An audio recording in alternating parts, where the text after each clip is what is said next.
bavandimwe, hari ibintu tujyaho impaka bitagakwiye kugibwaho impaka.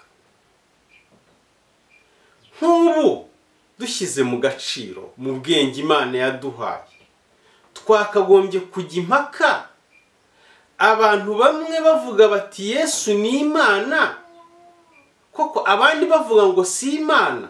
Ibintu twagombye kubijyaho impaka. Ubu koko namwe mumbwire, hari umuntu utazi neza yuko Yesu ari umukozi w'Imana, Imana yitoranyirije ikamuha ubutumwa akabutugezaho, tudakurikiye shitani tuyobya kugira ngo tuzajye mu muriro, kuko ni intego yayo yarahiriye yuko izayobya abantu.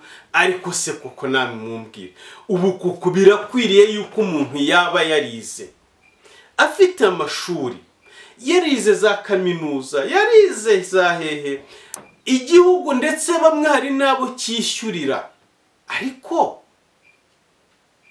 ukaba utazi gutandukanya umuhungu wa Mariya, ukaba utazi kumutandukanya n'umuremyi we? Kuko ntabwo bizi ko Yesu ari umuntu wabayeho akavuka, wavutse noneho Imana uburyo yamuvukishije. N'abahanga iyo ugiye muri Korani bakwe neza bahita babona ko ari ibintu bisobanutse.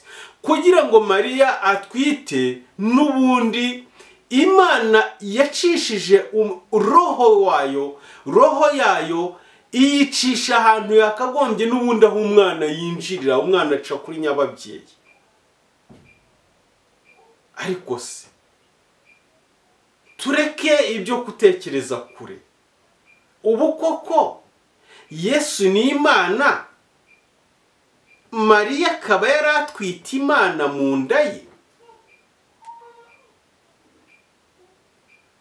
Kuko namwe mumbwire, Yesu ni Imana,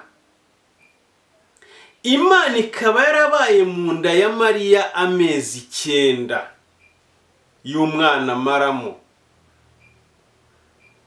Hanyuma yo mezi 9 akarangira, Mariya akongera akabyara wa mwana akamwonsa, ya Mana akayonsa. Iyo Mana bakayishakira ibyahi ikajyamwo, uruhinja mu byahi murabizi, nta pampegisi zabagaho ni ibyahi. Namwe mumbwire, iyo Mana ikigaragura mu byahi gutyo, ari Imana kuko itegereje kuzakura ikagenda ikarya ikanywa? Ubwo ni Imana koko? Ubwo Yesu ni Imana? Ibisi ukujya impaka z'ubusa. Usanga abantu bahanishije ku mbuga nkoranyambaga, Facebook, sinzi ku magurupe ya WhatsApp. Ubirakwiriye koko?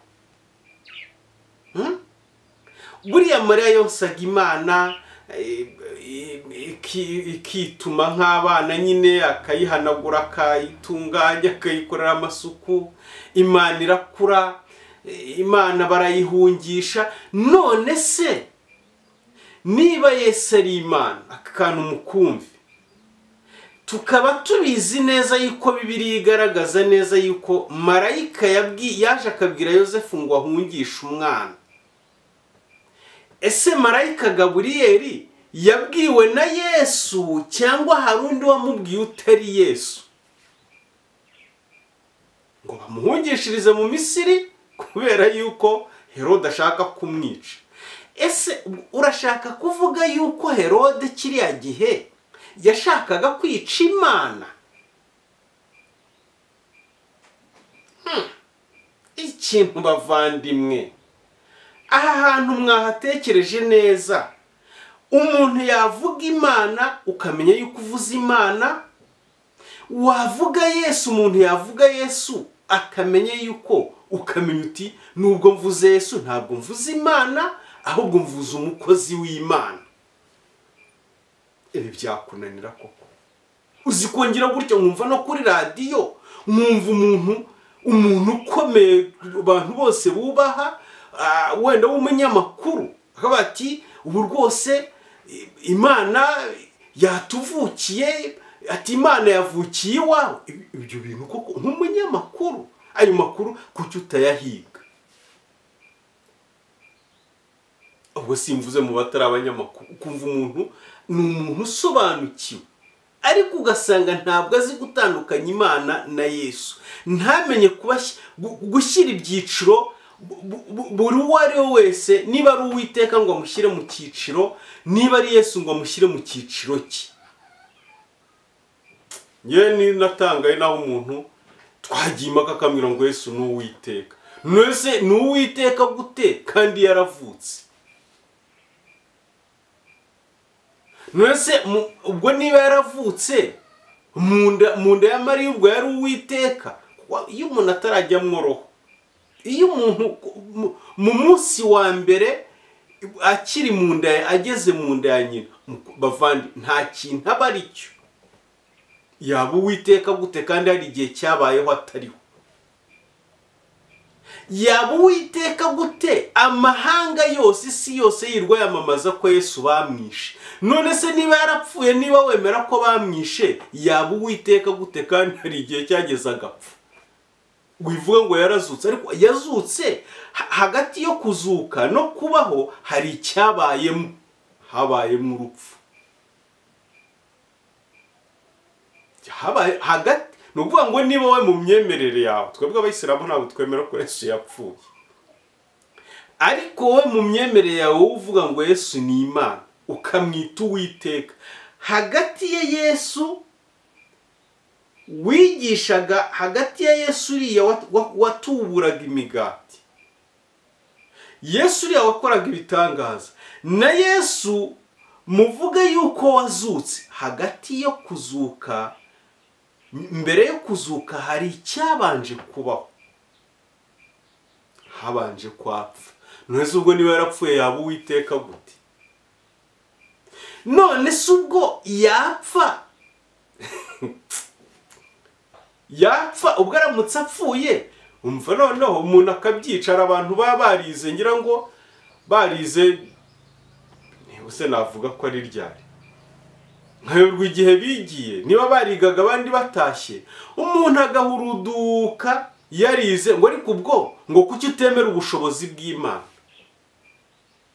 Ninde wakubwiye ko gupfa ari ubushobozi? Gupfa, hapfa ikinyantege nke. Gupfa ni intege nke, konka ni ugusonza. Uyishonje niba wariye, niba wose, niba wanyweye, nuko wacitse intege ugasonza. Washonje intege ziragushirana, imbaraga ziragushirana, hanyuma urarya, urahaga, ugarura akabaraga. Ntabwo iyo wariye bigaragaza yuko uri umunyantege nke. Iyo wapfuye bigaragaza neza yuko uri hasi y'uwakwishe. Sinzi niba iki kintu cyumvikana. Iyo wapfuye uwakwishe ni uba uri hejuru. Si ikinyarwanda cyumvikana. Umbwira gute ngo Yesu ni Uwiteka kandi warangiza ukigisha ko yapfuye? Umbwira gute ukuntu Yesu ari Uwiteka? Umbwira gute ukuntu Yesu ari Imana kandi tubizi neza ko yaryaga? None se ubwo koko iyo Mana niba yarasonzaga ikarya, mbere na mbere ubwo ni imbaraga nke, nta bushobozi yaba ifite niba yarasonzaga, kuko yarangiza ikajya kurya ibiremwa byayo. Wamenye ko ariho Yesu akabaho n'Imana, ukamenya ko Yesu ari umukozi w'Imana. Ibi bintu bikunaniza iki? Ko wize iki nacyo kuko bisabe manevure nyinshi, bisabe kuvuga amagambo menshi ngo ubyumve.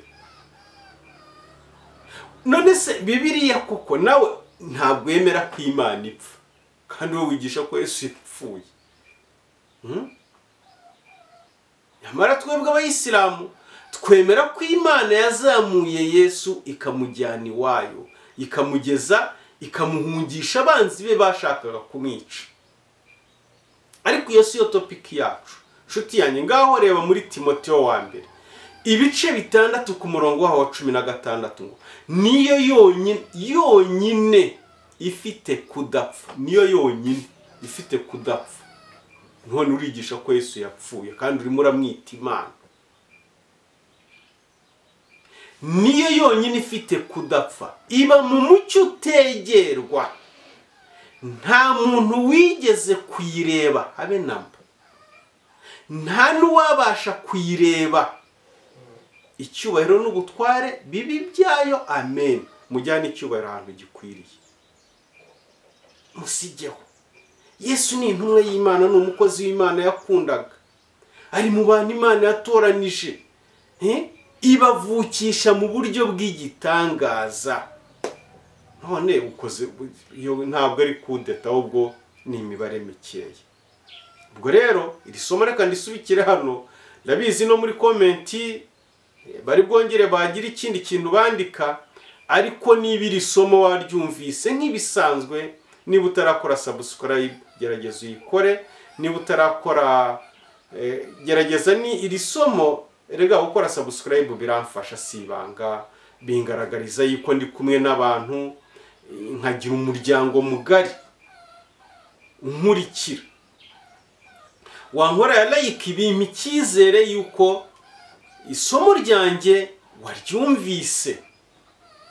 Rwose niba ugejeje hano, niba waryumvise, mbaburira unkorere like. Nk'abasoreje hano rero, assalamu alaikum wa rahmatullahi wa barakatuhu. Amahoro y'Imana n'imigisha y'Imana bibane nawe.